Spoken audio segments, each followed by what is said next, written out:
Bonjour les CP et bienvenue dans cette séance vidéo de mathématiques. Nous sommes aujourd'hui vendredi 19 mars. Vous allez avoir besoin pour faire l'exercice qui vient d'une ardoise, si vous en avez une. Si vous n'en avez pas, une simple feuille de papier A4, une grande feuille de papier et un crayon à papier suffira. Voilà, je vous laisse vous préparer. Vous pouvez faire pause quand vous êtes prêts. Relancez la vidéo. À tout de suite.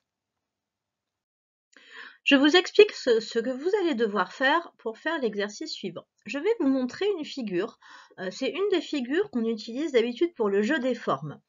Donc vous allez bien regarder cette figure pendant 30 secondes. Alors pour vous montrer combien ça dure, 30 secondes, j'ai fait des petits points rouges et des petits points verts qui vont changer de couleur. Quand ils auront tous changé de couleur, ça veut dire que ce sera la fin du temps.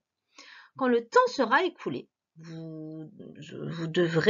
vais cacher la figure et vous devrez la refaire exactement pareil sur votre feuille de papier. Mais vous ne pourrez plus la voir, il n'y aura plus de modèle, je l'aurai caché.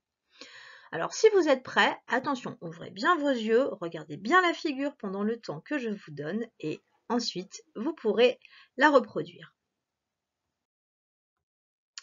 Attention, c'est parti, regardez-la bien pendant 30 secondes.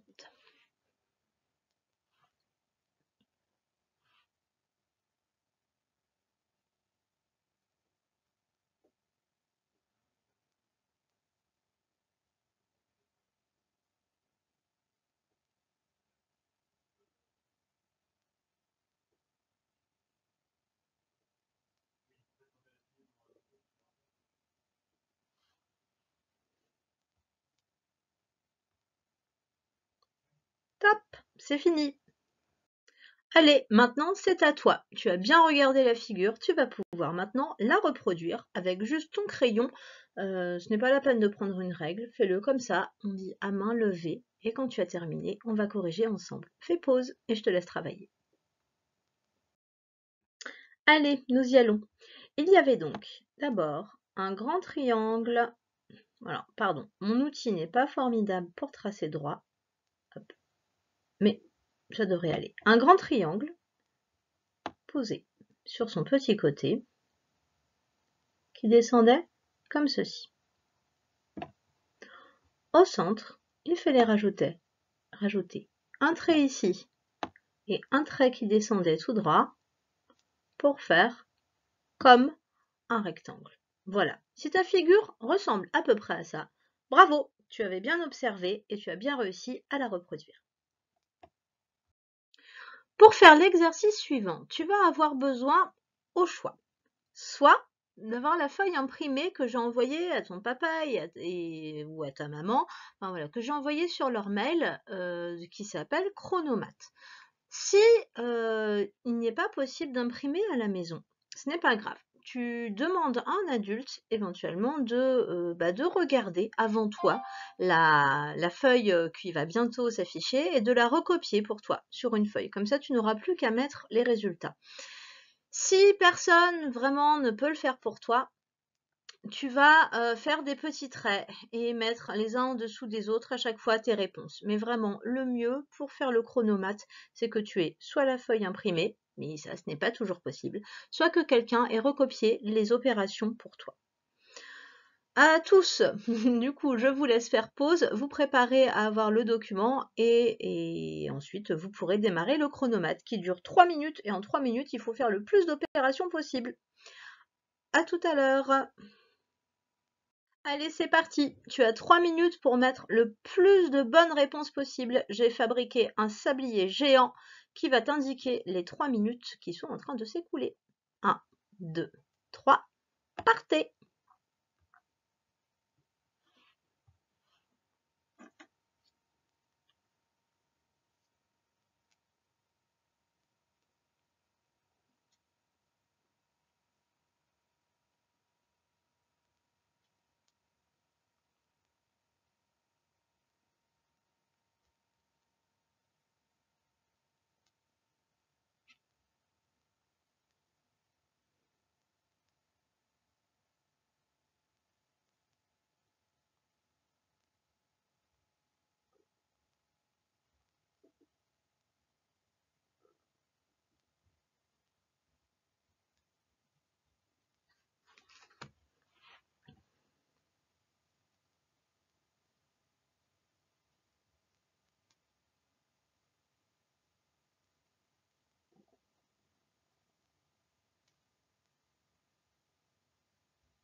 Et top! Ça y est, 3 minutes se sont écoulées. Tu peux poser ton crayon et voilà, arrêter d'écrire tout simplement. J'espère que tu as réussi à en faire le plus possible. Je vais maintenant te montrer la solution. Je te laisse corriger et noter le nombre d'opérations que tu avais réussi. Allez, je te montre la solution. Je te conseille de faire pause, de prendre ton temps pour bien noter les résultats. Après, je crois que quand on fait pause, malheureusement sur les vidéos YouTube, il y a un petit quelque chose qui s'affiche en bas. Donc, il va falloir être rapide, peut-être. Après, je peux te laisser un peu de temps. Je te laisse quelques secondes, au moins pour faire ceux du bas.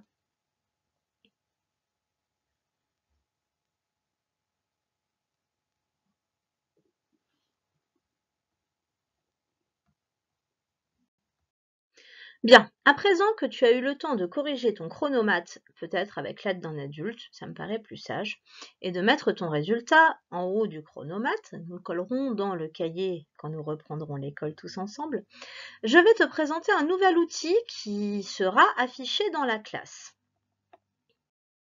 Alors, il s'agit du tableau des nombres. Le tableau des nombres, je l'ai fabriqué en très grand pour mettre dans la classe, qu'on puisse bien le voir. Et puis, j'y ai mis des couleurs pour que toi, tu puisses bien te repérer entre les unités et les différentes dizaines qui le composent. On va d'abord regarder par quoi il commence. Il commence tout là-haut, regarde ici, par le 0. 0, c'est le premier élément de ce tableau de nombres. Et puis, il se termine tout en bas de l'autre côté, voilà, ici, par le 99. 99, c'est le dernier nombre du tableau des nombres. C'est juste avant 100. Je l'ai arrêté avant les centaines. Donc, ce tableau des nombres, il te représente tout d'abord, tout là-haut, les unités. Les unités, je te rappelle, elles sont écrites en bleu et c'est tout ce qu'il y a avant 10.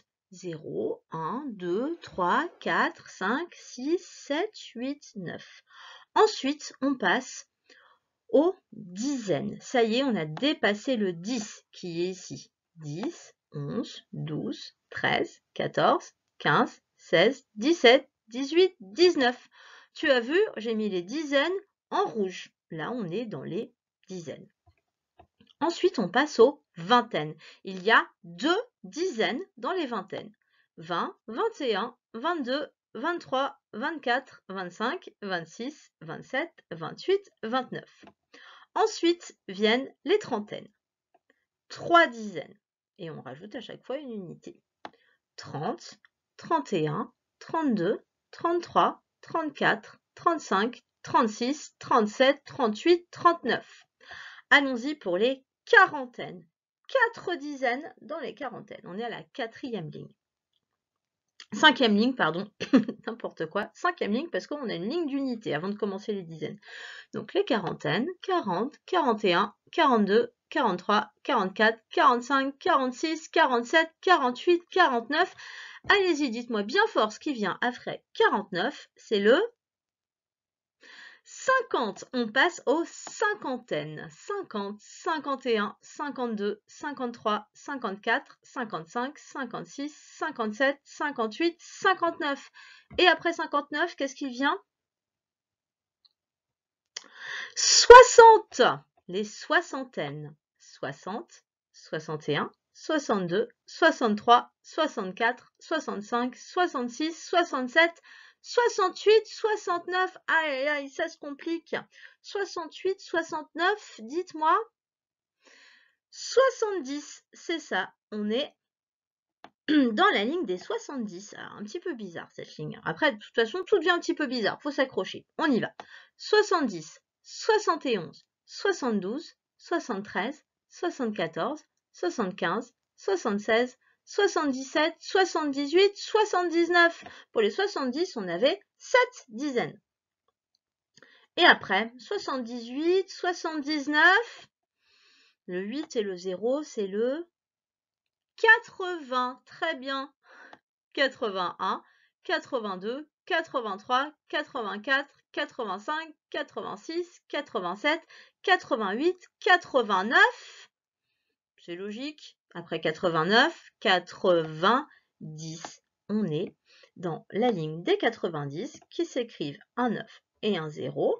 Il y a 9 dizaines dans la ligne des 90 et on va les dire ensemble. 90, 91, 92, 93, 94, 95, 96, 97, 98, 99. Donc tu as vu, à chaque fois qu'on avance, je vais prendre du rouge, à chaque fois qu'on avance d'une case, on rajoute une unité. Je rajoute 1 à 1, j'arrive à 2. Puis je rajoute encore 1, j'arrive à 3. Et encore 1, 4. Et ça peut se faire à n'importe quelle étape du tableau. Par exemple, je suis ici, au 54. Si je rajoute 1, j'arrive au 55. Et encore un, 56. Et encore un, 57. Et si je suis au 54, toujours. Regarde, je suis là. Si je retire 1, pardon, plutôt par là. Si je retire 1, je repars en arrière, j'enlève 1 et j'ai 53, 52, 51. C'est voilà, ça permet de te repérer au niveau des unités. Mais on peut aussi du coup changer les dizaines. Par exemple, si je prends le 25, 1, 2 et 1, 5. Tu le vois, je l'entoure, le 25. Si je rajoute une dizaine à 25, je vais changer d'étage et je vais arriver à 35. J'ai rajouté une dizaine. 2 dizaines plus une dizaine, ça fait 3 dizaines. Elles sont là. Je me remets toujours au 25. Cette fois, je vais retirer une dizaine. J'étais à 25, j'avais 2 dizaines. J'en enlève une, il m'en reste seulement une. J'arrive au 15. Le tableau des nombres, il va nous servir à nous repérer, à faire des sauts plus 10, moins 10, plus 1, moins 1. Je vais te faire un exemple. Parce que j'ai fabriqué un autre petit outil qui va bien nous servir en classe. Attention, c'est parti. Alors voilà, on retrouve le tableau des nombres un petit peu plus propre que ce que je l'avais laissé juste avant parce que j'avais beaucoup gribouillé dessus, on ne s'y retrouvait plus beaucoup. Je vais te demander, dans un premier temps, de trouver un nombre dans ce tableau des nombres pour voir si tu arrives à te repérer. Essaie de trouver le nombre 35. 35.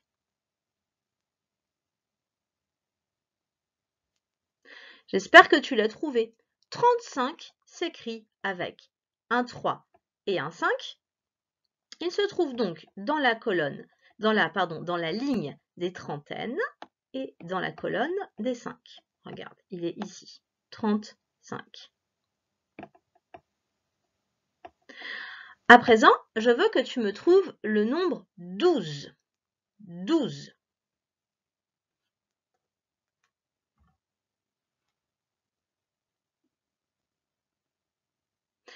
12, c'est un nombre des dizaines. C'est un 10 et un 2. On le trouve ici. Regarde. J'espère que tu l'avais trouvé tout seul. Le 12. Alors, maintenant, je vais te montrer le petit outil que j'ai fabriqué et avec lequel nous allons pouvoir jouer un petit peu maintenant et en classe ensuite. Hop là, regarde, c'est un petit cadre qui cache certains nombres, mais qui laisse apparaître au milieu le nombre qui nous intéresse. Là, c'est toujours le nombre 12. Je vais te poser une question et tu vas essayer d'y répondre et ensuite on regardera. Si j'ai 12 et que je rajoute plus 1, quel est le nombre qui se cache derrière? C'est le nombre 13. C'est celui qui vient juste après. À présent, dis-moi quel nombre se cache si je fais moins 1 à 12. Qu'est-ce qui est juste avant 12? C'est le 11. Hein, dans l'ordre, ça fait 10, 11, 12. Donc si je... Enfin, 10, 11, 12. Donc si je reviens en arrière, ça fait 12, 11. Et c'est celui-là qu'on cherchait. 12 moins 1, ça fait 11. À présent, je reviens toujours sur mon 12. Et je vais essayer de trouver ce qui se passe si j'enlève une dizaine à 12.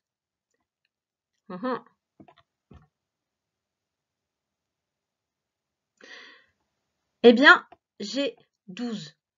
Si j'enlève la dizaine à 12, oh, ça ne veut pas surligner. Si j'enlève la dizaine, il va seulement me rester l'unité qui est ici. L'unité, c'est le 2. Donc 12 moins 10, je vais obtenir seulement 2. C'est ce qu'il y a sur la ligne au-dessus. Et enfin, si je te demande de me dire ce qu'il y a si je rajoute plus 10 à 12, je te laisse chercher.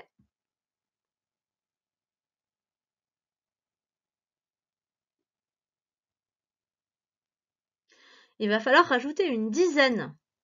12, il y a une dizaine. Donc si je mets 2 dizaines, je vais arriver à 20. J'ai toujours mes 2 unités, ça fait donc 22.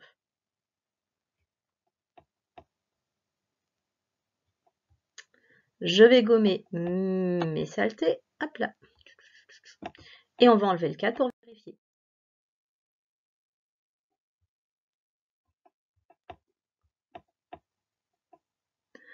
On avait 12 plus 1, 13, moins 1, 12 moins 1, 11. Je reviens à 12, j'enlève 10, j'ai 2. Je rajoute 10, j'ai 22. Et voilà, nous jouerons avec ce nouvel outil régulièrement maintenant. À présent, nous allons faire un peu de calcul mental. Je vais vous donner une opération, je ne vais pas l'écrire, il faudra mettre le résultat sur ton ardoise ou sur une feuille de papier, peu importe. Ne réécris pas l'opération, je veux juste que tu écrives le résultat. 5 plus 2. Mets-moi le résultat. 5 plus 2.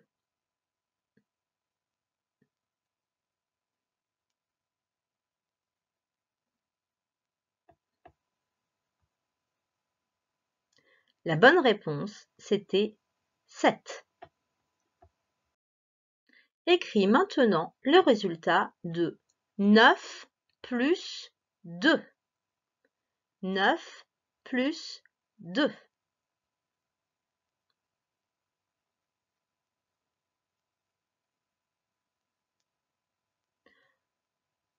La bonne réponse, c'était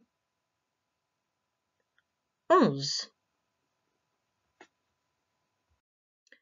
Maintenant, écris le résultat de 7 moins 3.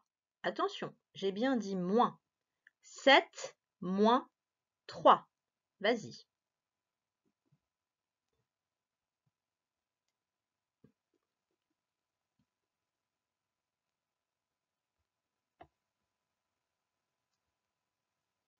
La bonne réponse, c'était 4. Maintenant, pour résoudre ces opérations, tu vas devoir utiliser ce qu'on appelle les presque doubles. Souviens-toi, tu dois maintenant connaître tous tes doubles. Tu dois savoir que 1 plus 1, 2, 2 plus 2, 4, 3 plus 3, 6, etc. Là, nous avons 3 plus 4. Normalement, tu dois savoir ce que font 3 plus 3. Et 4, c'est seulement 3 plus 1. Tu dois donc faire le double de 3 et encore ajouter 1. Je te laisse écrire la réponse. Je te laisse quelques secondes pour écrire la réponse. Ne recopie pas l'opération. Je veux juste la réponse.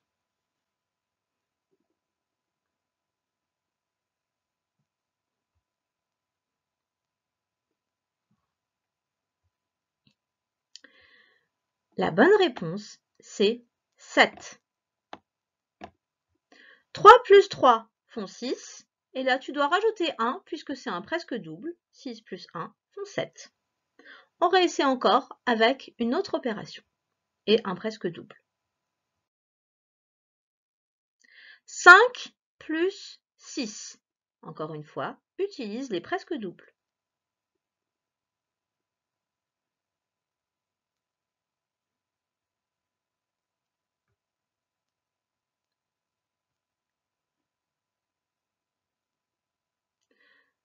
La réponse est 11. On était au presque double de 5. 5 plus 5, c'est le plus facile des doubles puisque c'est tes doigts. 5 plus 5 font 10. Avec le 6, on a juste 5 et 1. Tu devais donc faire 5 plus 1.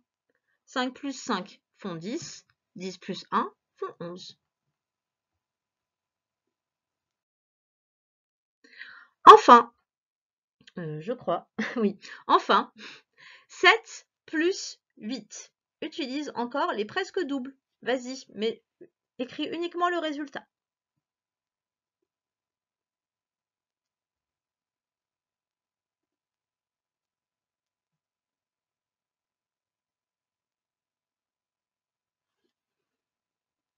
Le résultat, c'est 15. Si tu n'as pas encore trouvé le résultat, c'est que peut-être tu ne connais pas encore bien tes doubles. Tes 7, on sait que 7 plus 7, ça fait 14. Si tu ne sais pas ça, tu vas perdre du temps à compter sur tes doigts, à rajouter 8, à 7, à essayer de te souvenir. Voilà, en fait, c'est vraiment, encore une fois, pour ça qu'il est important que tu connaisses tes doubles. Ils sont dans le cahier orange. J'espère que vous êtes repartis avec vos cahiers orange le dernier jour d'école. Sinon, tu peux trouver sur Internet facilement avec tes parents des petites ressources sur les doubles. 1 plus 1, 2, 2 plus 2, 4, 3 plus 3, 8. Voilà, c'est vraiment important que tu les connaisses. Nous allons terminer cette séance par 2 problèmes à résoudre. À chaque fois, je t'énoncerai l'énoncé du problème et tu feras pause pour pouvoir chercher tranquillement. Tu as le droit de dessiner.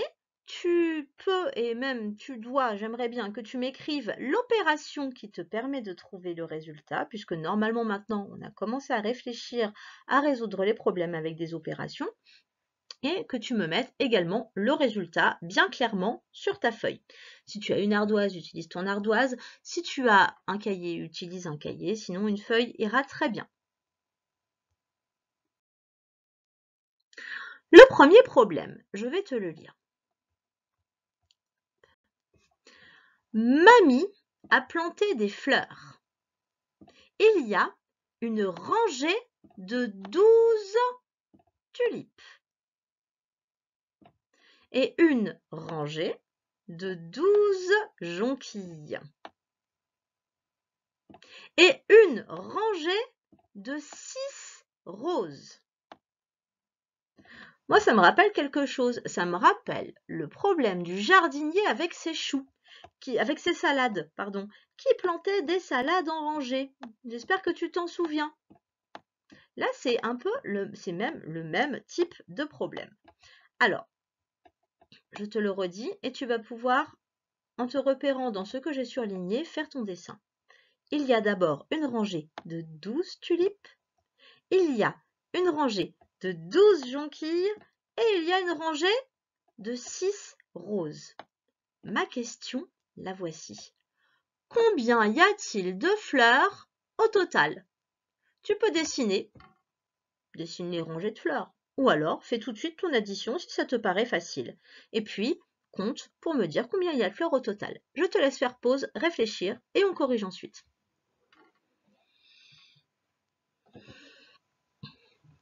Si tu es prêt et que tu penses avoir le résultat, on va pouvoir dessiner nos rangées de fleurs. D'abord, on a dit qu'il y avait une rangée de 12 tulipes. Je vais faire des traits violets pour les tulipes. 1, 2, 3, 4, 5, 6, 7, 8, 9, 10, 11 et 12. 12 tulipes. Et également, ensuite, une rangée de 12 jonquilles. 1, 2, 3, 4, 5, elle ne veut pas pousser celle-là, 5, 6, 7, 8, 9, 10, 11 et 12. Et puis enfin, il y a une rangée de 6 roses. 1, 2, 3, 4, 5, 6. Alors maintenant que tu as dessiné tout ça, soit avec ton doigt, tu comptes toutes les roses une par une, soit tu te dis, ah, c'est comme le problème du jardinier avec son chou, il va falloir faire 3 additions. Il va falloir faire cette rangée-là, plus cette rangée-là, pour savoir combien on a de fleurs en tout. On a dit qu'on avait 12 tulipes. Oh, regarde, je vais plutôt les faire avec la bonne couleur. On a dit qu'on avait 12 tulipes, plus 12 jonquilles. C'est-à-dire qu'on les met ensemble. La première rangée et la deuxième rangée. Plus 6 roses. Alors, on se demande combien ça fait. On peut peut-être déjà additionner les dizaines. Les dizaines, c'est quand il y a 2 chiffres dans un nombre, c'est le premier. Ici, c'est le 1 et encore un 1. 1 plus 1, ça fait 2. Ça veut dire qu'ici, nous avons 2 dizaines. Je vais les écrire dans une couleur qu'on n'a pas encore utilisée. Bon, le noir. Hop, 2 dizaines. Maintenant, on va compter les unités. Les unités, c'est ce qu'il y a soit tout seul, comme ici, 6, et ici 2, et ici 2. 6 plus 2 plus 2, j'arrive à 10. 6, je rajoute 2, 8, je rajoute 2, 10. Donc, on a encore une troisième dizaine. Ce n'était pas 2 dizaines qu'on avait, c'était 3. Hop. 3 dizaines, et bien du coup, 0 unité. 0 unité, ça veut dire qu'en tout, on avait 30 fleurs. Peut-être que tu as réussi autrement, juste en comptant les fleurs avec ton doigt, et ça marche également. En tout cas, au total, il y a 30 fleurs dans le jardin de mamie. Nous voilà maintenant avec un autre problème. C'est l'histoire de Camille. Camille, c'est une petite fille qui range des gobelets. Tu sais ce que c'est des gobelets? Ce sont des verres, des gros verres en plastique dans lesquels on boit. Elle met ses gobelets dans une pile et puis elle transporte ainsi une pile de 17 gobelets. Seulement, catastrophe, 5 gobelets tombent de la pile sur le carrelage et ils se cassent. Ils ne devaient pas être en plastique. Maintenant, la question c'est combien va-t-elle ranger de gobelets? Je te rappelle, elle en avait fait une pile avec 17 et il y en a 5 qui sont tombés. Combien est-ce qu'il lui en reste à ranger? Je te laisse faire pause, chercher, dessiner si tu as besoin, essayer de me faire l'opération, en tout cas de me l'écrire et à la fin me donner le résultat. Si tu es prêt, on va pouvoir regarder la solution. Là, on est dans le même problème, le même type de problème que la petite fille qui perd ses dents. Tu te souviens? Elle a 10 dents au départ, 5, 6 en haut et 4 en bas. 1, 2, 3, 4. Et elle perd des dents. Elle en perd 1, 2. Combien est-ce qu'il lui en reste à la fin? C'est un problème de soustraction. Allons-y pour les gobelets. Je vais du coup dessiner 17 gobelets. Allons-y. 1, 2, 3, 4, 5, 6, 7, 8, 9, 10, 11, 12, 13, 14, 15, 16, 17. Voilà mes 17 gobelets. On a dit qu'il y en avait 5 qui tombaient sur le carrelage. Alors, on va les mettre en rouge parce qu'ils sont cassés. Hop, ils vont plus. 1, 2, 3, 4 et 5. Donc ceux-là, ils comptent plus, ils sont cassés. On te demande du coup combien maintenant est-ce qu'elle va devoir en ranger. Eh bien, comptons-les. 1, 2, 3, 4, 5, 6, 7, 8, 9, 10, 11, 12. Il en reste 12. Si on doit écrire l'opération, et on doit écrire l'opération, on avait au départ 17 gobelets, on en casse 5. Ça veut dire qu'il en disparaît 5, comme les dents de la petite fille. Ça veut dire qu'on fait une soustraction. 17 moins 5 égale 12.